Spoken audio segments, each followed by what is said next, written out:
Elias sat at the bar, a solitary figure in the dimly lit tavern. His eyes were cast downward, focusing on the amber liquid swirling in the bottom of his whiskey glass. The only sounds were the occasional clink of ice and the muffled murmurs of the few patrons scattered about.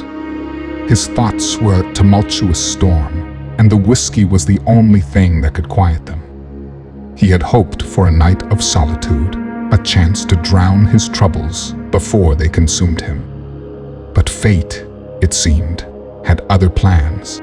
The door to the tavern creaked open, allowing a waft of cool evening air to sweep in and briefly stir the stale atmosphere.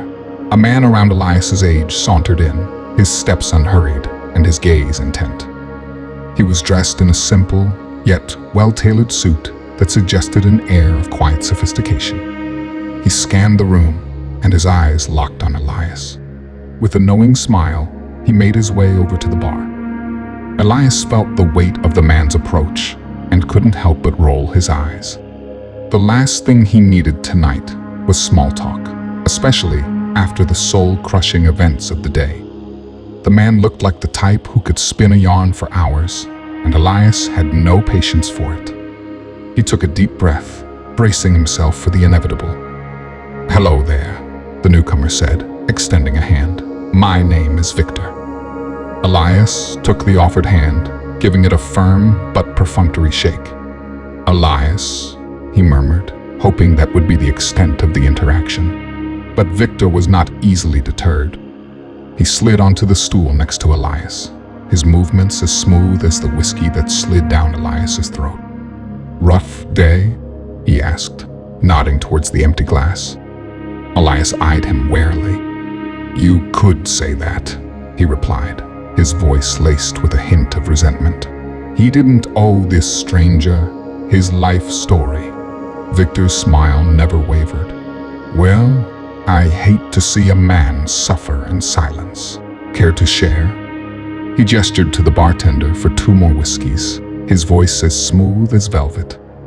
"This one's on me," the newcomer voiced, gaining a curious yet welcoming stare from Elias. The two sat in silence for a moment until Victor finally asked, "So what seems to be the problem today, old friend?" Elias grunted, his gaze still fixed on the amber liquid. "Just the usual," he said, his voice a mix of resignation and bitterness. "Work, women, the whole damn circus."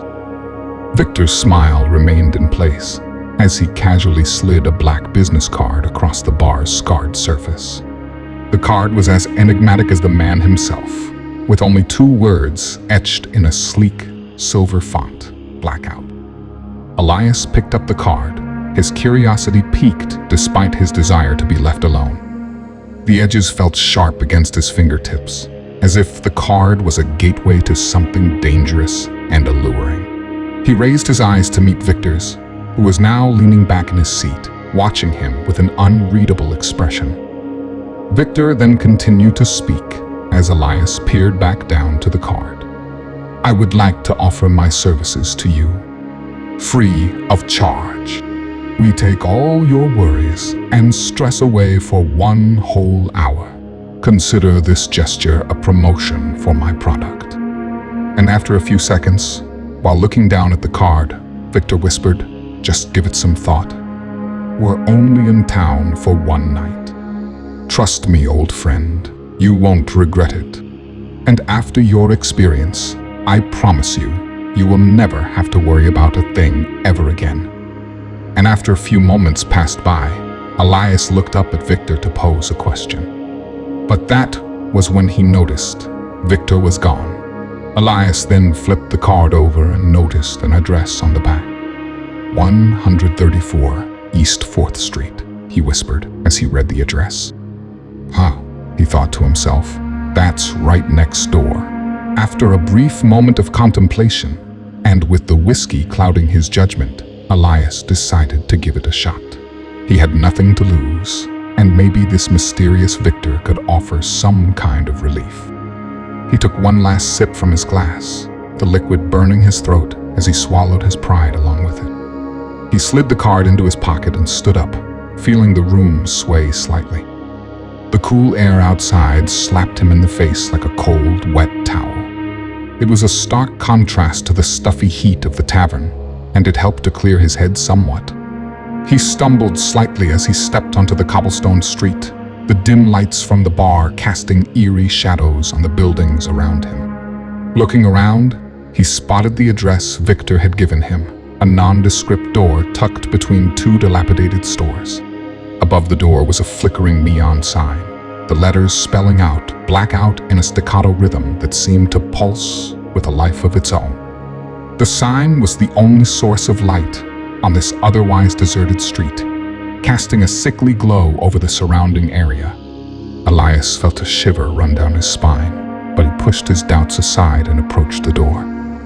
With a creak that echoed through the stillness, the door swung open. He stepped inside, and the heavy darkness of the warehouse enveloped him like a cloak.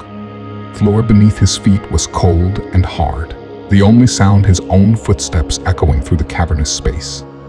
He could feel his heart hammering in his chest, a rhythm that matched the pulsing neon sign outside.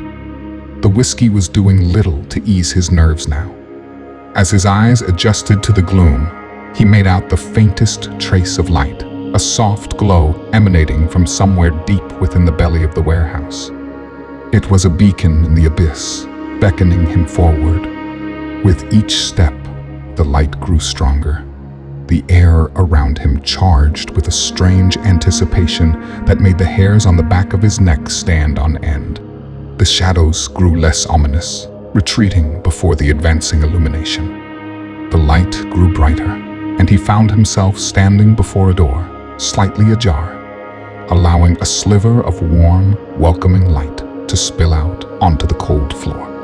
Above the doorframe, a crimson velvet curtain fluttered slightly, hinting at what lay beyond. Elias took a deep breath, his hand trembling as he pushed the door open. The sight that greeted him was unexpected. A woman, dressed all in black, her hair a cascade of inky waves, sat at a round table in the center of a dimly lit room. She looked up as he entered, her eyes a piercing shade of emerald that seemed to glow in the semi-darkness.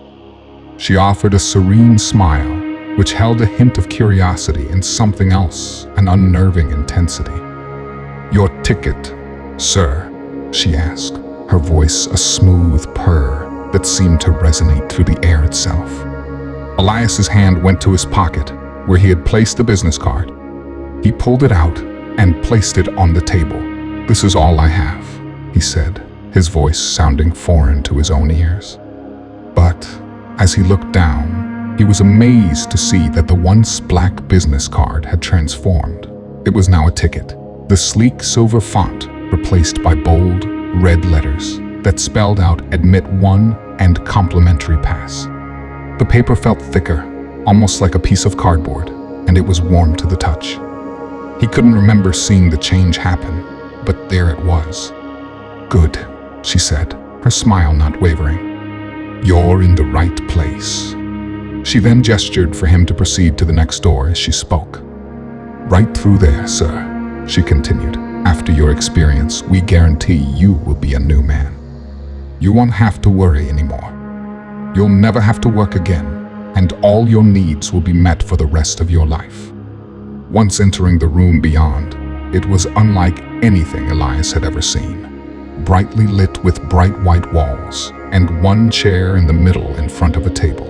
As he approached the chair to take a seat, his eyes fell upon what appeared to be a virtual reality headset sitting atop the table. The device was sleek and black, with a hint of silver trim, and it emitted a soft, pulsating glow that seemed to sync with his own heartbeat. A feeling of both fascination and dread filled him. He'd heard of these contraptions before, but never had the desire to try one. They promised experiences that could be as real as life itself, but at what cost? Reluctantly, he sat down, the chair surprisingly comfortable as it molded to the contours of his body. He took a deep breath and slowly lifted the headset, feeling its weight in his trembling hands. The woman's eyes never left him, her gaze both reassuring and unsettling. With a final nod from her, He placed the headset over his eyes and felt the cool embrace of the cushioned padding now around him. The world around him shifted, and suddenly, the stark whiteness of the room was replaced by the desolate landscape of an apocalyptic wasteland. The ground was a tattered mess of dust and debris, the horizon a blend of ash and smoke that blotted out the sun. The air was thick with the smell of burning rubber and scorched earth. The only sound was the distant wail of the wind, carrying with it the echoes of a civilization that once thrived. Elias stood in the center of this post-apocalyptic scene, dressed in a pristine white suit that contrasted sharply with the surrounding destruction. He looked down at his hands, which were unblemished and uncalloused, as if he had never worked a day in his life. A sense of unease began to creep into the back of his mind, but it was quickly overshadowed by the excitement of his newfound reality. In the distance, the unmistakable groan of the undead grew louder. He looked around for a weapon, his eyes finally landing on a very large gun, seemingly discarded amidst the debris. It was a beautiful piece of engineering, gleaming under the harsh, artificial light of the game world. His heart raced as he approached it, the sound of his boots crunching on the desolate ground. He bent down, feeling the cold steel against his fingertips. It was heavier than he expected, but he lifted it with surprising ease. With a grin that was equal parts excitement and skepticism, Elias turned to face the incoming horde. These weren't the shambling, mindless zombies of the movies. These were fast, vicious creatures that bore a disturbing resemblance to the people he saw every day. But here, in this virtual hell, they were his to vanquish. He took a deep breath, feeling the weight of the gun in his hand, and took aim. The first shot rang out, echoing through the wasteland. The zombie's head snapped back, and it crumpled to the ground, a spray of crimson painting the dust. The next few moments were a blur of motion and sound, the gun's roar, the zombie's snarls, the thump of bodies hitting the earth. He moved with a precision that was uncanny, his movements fluid and deadly as he mowed down the undead. The whiskey had given way to a new kind of high, the rush of adrenaline that came from surviving against impossible odds. With every pull of the trigger, Elias felt the knots in his stomach loosening. The weight of the world, the stress of his job, the pain of his failed relationships, it all seemed to dissipate with each lifeless corpse that fell before him. The gun was an extension of his arm, and he wielded it with a fierce, cathartic joy. Creatures grew more numerous, but so did his confidence. He was a god in this world, and they were his playthings to destroy. The zombies came in waves, their moans and snarls a symphony of despair that only fueled his determination. The gun grew warm in his hand, but he didn't falter. He moved through the wasteland with a grace that defied the whiskey-induced haze that had led him here. Each step was calculated, each shot precise. The virtual world around him shuddered with each impact, and he reveled in the power he had been granted. Suddenly, he was swept off his feet, tackled by what oddly seemed to be zombies in police uniforms. They handcuffed him as one zombie stabbed him with a needle, injecting him with an unknown fluid. And as this happened, one single word slipped from the arresting police zombie's lips: sleep. Elias then blacked out. He awoke with a start, his body protesting against the restraints that held him in place. His vision was blurry, his head pounding as if a jackhammer had taken up residence in his skull. He was in a prison cell, the metal cuffs biting into his wrists and ankles, the chair's hardness digging into his back.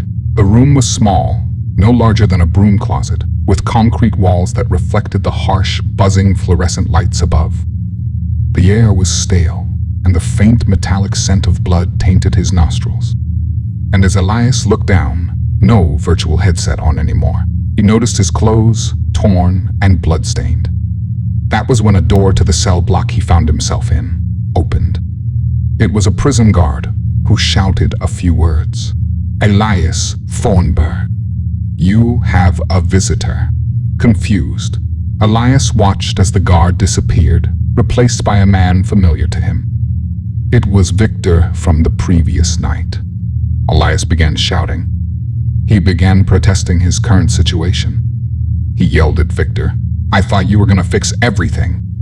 You said I would never have to worry again. Everything would be taken care of. All my needs would be met for the rest of my life." And as Victor approached with a smile, he answered his newest client, "My old friend, don't you see? After your killing spree on 4th Street, you will surely be charged with murdering dozens of people." Victor's smile grew as Elias' heart pounded. "You see, Elias, all my clients are always given exactly what we guarantee: shelter, food, and water for the rest of their lives. All the things a human needs." And as Victor looked into Elias's eyes, one last time he finished his exchange with his client, ending their short-lived business transaction. "Trust me, Elias. Just as promised, you don't have anything to worry about anymore. No more relationships. No more needless jobs. No rent. No bills. All your needs met." And as Elias grew a sad, confused, and worried look, Victor said his final goodbyes. "So long, old friend."